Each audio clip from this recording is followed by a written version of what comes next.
Hi, my name is Angie. Welcome to my channel, or welcome back to my channel. This is a channel where I typically like to make videos about books, as well as homeschooling, mostly book related. So today's video is the 5th video in my series that I am running this week on this channel. And the series is called Spring Through the Genres. And the purpose of the series is for me to share my different book lists. So these are lists that I have been compiling in different genres that I love, of books that I really want to read. And so I just thought I would share. I thought people could maybe use a little book love these days. Thank you for those of you who have watched other videos, and please tune in for the next couple. Today's topic is historical fiction. I love historical fiction because I often learn a ton about a time frame that I didn't know. So let me jump in to my list. It's a little longer than some of my other lists. Okay, the first book on my list is called Kindred by Octavia Butler. I have been recommended this book by so many people. This story has a little fantastical elements to it. So this is a story about an African-American woman in the 70s. And for some reason she gets pulled back through time to antebellum Maryland. I'm not sure the date, but what transpires is she manages to save a little Caucasian boy, and then I think she ends up going back. And I'm not sure if there's a lot of time travel back and forth. The process of this, she starts to learn what was the significance of this? Why was this happening? What was she sent to do? Or what did she change in history? All of those things, I'm not sure. I like a good time travel book. I really like mixed timelines. All of those things are definitely up my alley. So this book sounds so good. Okay, so the second book on my historical fiction book list is The Book Thief, which I haven't read this yet. I feel like I definitely should. It's a middle grade book, World War II book. It's about a girl named Liesel, and I think she's a German girl, and she becomes orphaned. She starts stealing books. I think she steals books kind of unintentionally at first, and then it becomes something that is more on purpose and with intent. And along that time, her foster father starts teaching her to read, which I think is kind of a beautiful thing, because I'm in the process of teaching my son to read, and it is not an easy thing. And for this man to take the time to teach his new foster girl to read is a caring thing. So I'm looking forward to reading this. I've heard it's also a tearjerker. So, I mean, it is a World War II fiction book and it's bound to be a tearjerker, but I am looking forward to reading it. So that's on my list. Okay, the next book on my list is The Light Between Oceans. It's written by M.L. Stedman. It is a story set in Australia in the 20s, I believe, and it's a story of this man who's a lighthouse keeper on kind of a remote island, so it's there's not a lot of communication between the mainland and the island very much. And it tells the story of their marriage, kind of their new marriage, and their struggle with infertility. And so what happens in this story is one night she hears the cry of a baby, which doesn't make any sense. They're kind of isolated. But what she finds, and she goes outside in this storm and she finds a boat. And this boat has a man and a baby. The man is dead, but the baby's alive. And so she takes it and starts to care for it. And that's all good and wonderful. Of course, she would do that. Everybody would do that. The part of this book that I feel like becomes gray is they keep the baby. And I don't believe they report finding the baby.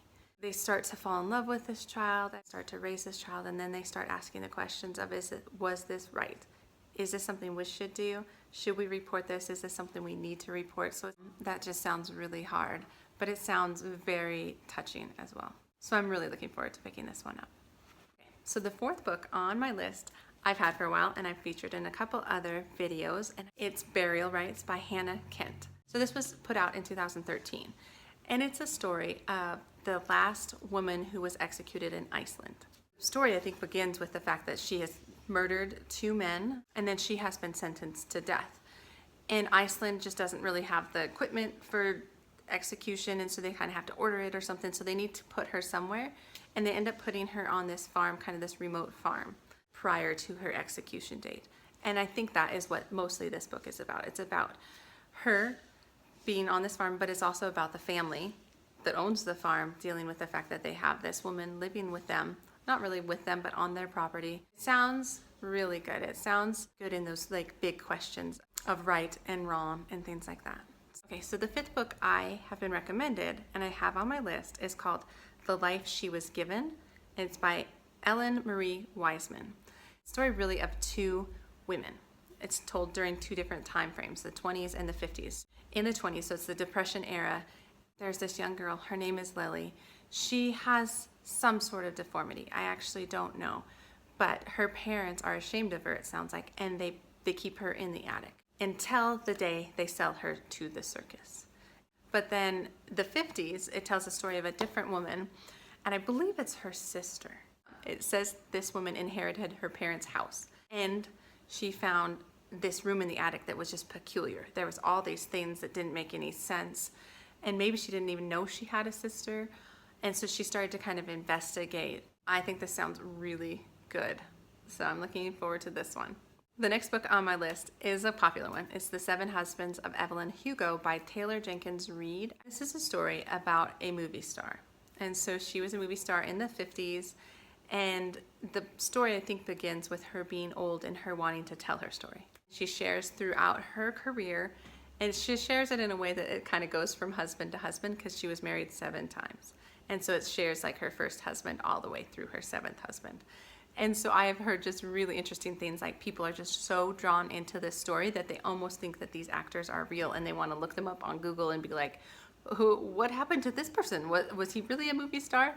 And so it just sounds like it just really sucks you into this world. So the next book I have on my list is a Susan Meissner book, which I have just read, As Bright as Heaven, and I loved it. I picked up another one of her books, and it's called A Bridge Across the Ocean. And this is a story about post-World War II, and it's about some of the women in Europe who have kind of lost everything, and they're willing to take a boat to America to be wives. So they're called war wives. So they just really want to start life over. And so they agree to get on this ship that then goes across the ocean. And then it sounds like something happens, because on the blurb, it talks about the fact that only one of them will disembark. I think of this story of the girls that are mentioned in this story, only one will disembark. So something happens on this ship. There's a dual timeline, so it tells the story of the women kind of right after the war, but it looks like there's a woman more in modern day that becomes interested in that ship and what happened, and to investigate it. Like I said, I really enjoyed her other book that I read, so I have high hopes for this one. The next book on my list is The Great Alone by Kristin Hannah, and it just recently came out, I think 2018, so I'm a big Kristin Hannah fan. I liked The Nightingale, I like Firefly Lane, there's a couple others. So it's set in the 70s, so it's just recent history, but it talks about this man who's a Vietnam vet, and he comes back changed.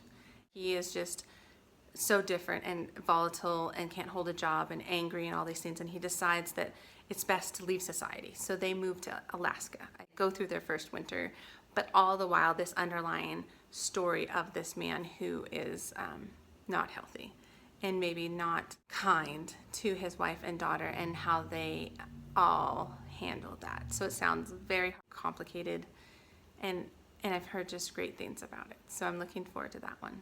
The next book on my list is a Kate Morton book, and I also like Kate Morton as an author. So I picked this one up from Book Outlet when I saw they were having a big spring sale. I'll link the haul above so you can look at some of the other books, but I picked up The Clockmaker's Daughter. And this looks great. It's kind of classic Kate Morton, so there's a dual timeline, so you have some stuff that happened in the past and some stuff that's getting worked out. The mystery is kind of getting worked out in the present. And so in this book, it is about a group of artists that go to this fancy manor house for the summer. But something happens, that someone is shot and things get stolen. And so then if you jump to present day, there's an archivist that has found some things. I think she found like a journal and some photographs or something like that that gets her interested in this mystery of what happened that summer at that manor house with these people. And so it tells it back and forth to kind of work out the story, which I like when stories do that, when they give you a little bit of the past story while the present story is trying to figure it out. I really enjoy those. So I'm looking forward to this one.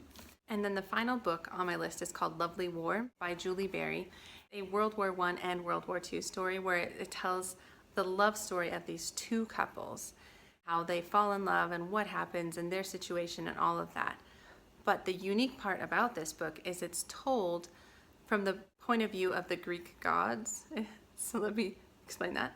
So basically it's like this Aphrodite, the goddess of love, right? She's telling the story of like, well, let me give you an example of these these love stories. So she'll tell the story, and she's telling it to, I think, her husband, which I can't remember who that is, Ares, which I think is her lover. I don't know my Greek gods well enough, but she's telling these stories to kind of prove a point of like, why do humans behave this way? Why are war and love so interconnected? Why does that happen? So it just sounds very different and fun, and I've heard good things about it. Anyway, that wraps it up. That was 10 books, and I know that was a little bit more than some of my other lists, but I'm very excited for all of these books. And I hope you found some that you like, that you want to look into, and if you have any other recommendations, again, please put them below. I have a couple more genres coming up, so I think I have a thriller crime genre coming up as well as fantasy. So yeah, please tune back in for those. And please consider liking this video, subscribing to the channel if you like this kind of content, and I will see you hopefully over the next couple days. Okay, take care.